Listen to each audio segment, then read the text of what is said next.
Nema čovjeka, ne postoji. Od onoga pećinskog pa do ovog suvremenog, modernog, informatiziranog, tehniziranog, globalnog, svjetskog, naprednog, racionalnog, znanstvenog čovjeka današnjice.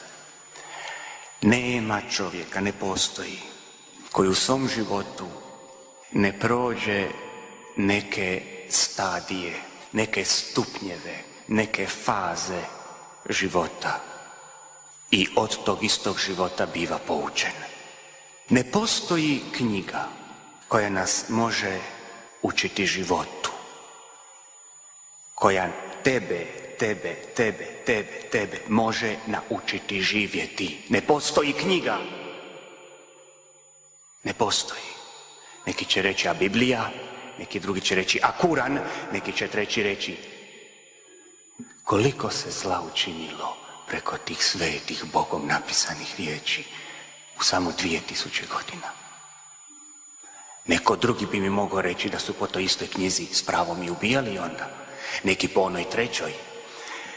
Ne postoji škola, ne postoji knjiga, ne postoji zapisana stvar koja tebe, konkretnog života sada, u ovom povijesnom trenutku može naučiti živjeti doli život tvoj, sada življen, doli život sam. Nitko ne može umjesto tebe živjeti, nitko ti ne može reći kako trebaš živjeti, nitko nije prošao tvoju kožu, tvoju situaciju, tvoju konkretnu istinu da bi s tvoje pozicije mogao nešto soliti, pametovat ili reći. Ni u jednoj školi nas nisu učili kako živjeti, jer je to nemoguće zato što život uči sam. Nema unaprijed predskazanih, unaprijed zacrtanih, izrečenih šablona života. Život je originalnost trenutka. U snazi čovjekovoj, u onoj mjeri u kojoj je ima, tog trenutka ili nema. Svatko od nas prođe sljedeće faze. Prvo, s čuđenjem uđemo u zemlju, fazu, stupanj, ajmo to tako reći, djelovanja. Bivamo rođeni bez da nas se pita, jednostavno od roditelja bez da smo ih birali, u zemlji bez da smo je birali, sa spolom, tijelom, genetskim kodom, osobinama, apsolutno svime, bez da smo išta od toga odabrali. Bivamo, s pravom kažem, osuđeni na život. Jednostavno živimo. Nitko vas nije, ni mene, ni tebe pitao želiš li živjeti. Dogodi se život, bivamo rođeni i zakoračimo u tu prvu fazu djelovanja. Upoznajemo u toj fazi ljude, upoznajemo zakone, upoznajemo osjećaje, učimo, idemo u škole, dobivamo prva radna mjesta, zaljubljujemo se, odljubljujemo, pa sklapamo brakove, pa rađamo djecu, pa gradimo karijere, gradimo kuće, postižemo u životu one stvari, to je sve još uvijek samo prva faza.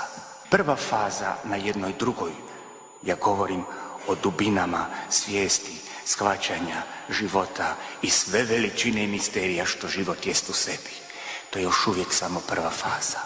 Jednoga dana, opet kada tvorac života to odluči, ne čovjek, Bog nas opet, bez da nas pita, bez da nas priprema, bez da nam išta govori, dovede korak dalje.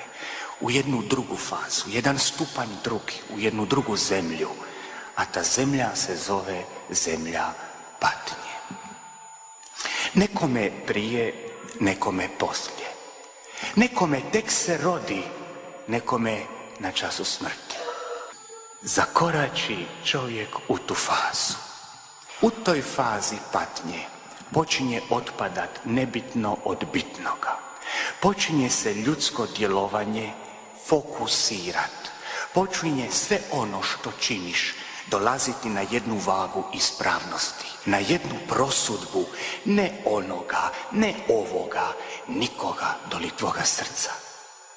Dolazi stanje pročišćivanja, analize. Sjedneš i razmisliš. Htio ti to ili ne, čak niti ne po svom, koliko po Božjem planu. Idem u bolnice maloj djeci, čemu Bog dade patnju nevinom. Još starije razumijem, ali malo dijete. I gledam ga, nema 5 godina, 6, bez kosice, nemaš, ovo je sve plavo, nema mjesta gdje bi mu više citostatike stavili, gdje bi ga piknuli u ruku. Dijete me gleda onim okicama, masku, sad se zamotam da ne bi se zarazio, imunitet mu opose. Ja ga pitam najobičnija pitanja, za neke možda obična i odraslom teško za odgovoriti. Pitanja o patnji, o smislu, a što ako umreš, što će tvoji roditelji?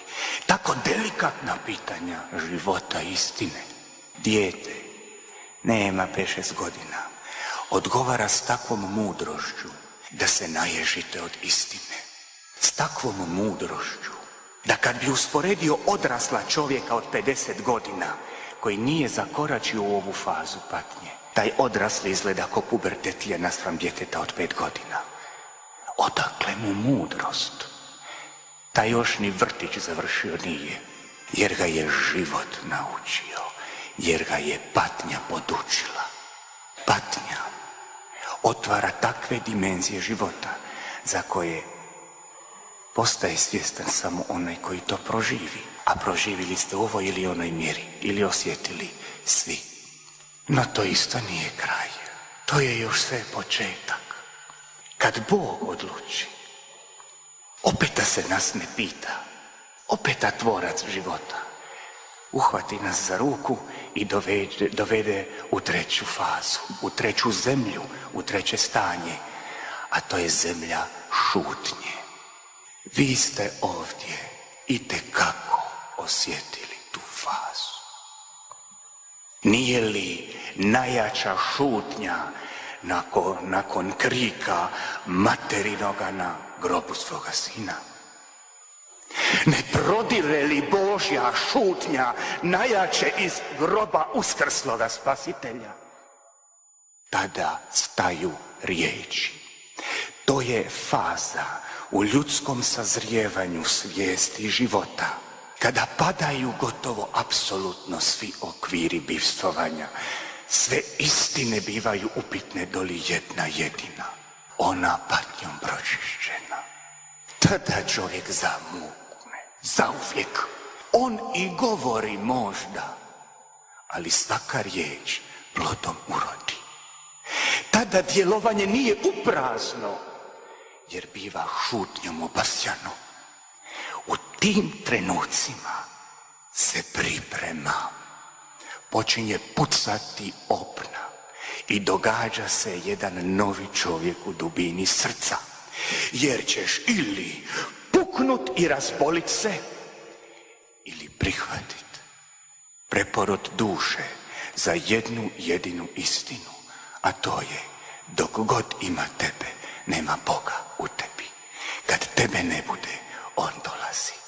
Kad se počinješ zaljubljivati, neću reći u Boga, neću reći u prijatelja, jer prijatelj ti može biti i drvo, i gruda rodna, i onaj kameni stečak groba tvoje matere, branitelja, susjeda, zraka sunca, crkut ptice, miris ruže iz tvog vrta. Sve to može biti prijatelj. Sve to može govoriti u šutnji pročišćenoj. Tad se događa da se počinješ zaljubljivati u to. Zaljubljivati u čovjeka, u život, u sve što živiš i zemlju po kojoj hodiš. Može li čovjek reći da voli, ali tebi toliko, a tebi toliko?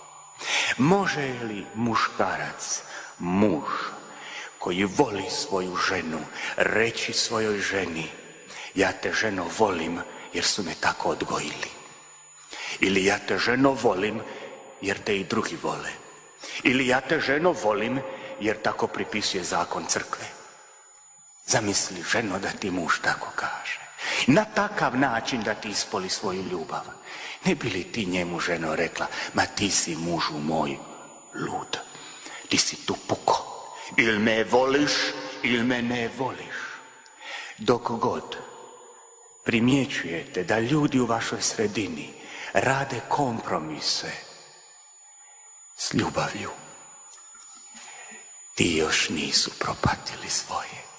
Njihova škola tek dolazi, jer sam rekao, kome prije, kome poslije, svi ćemo mi kad tad pred lice Božje. Amen.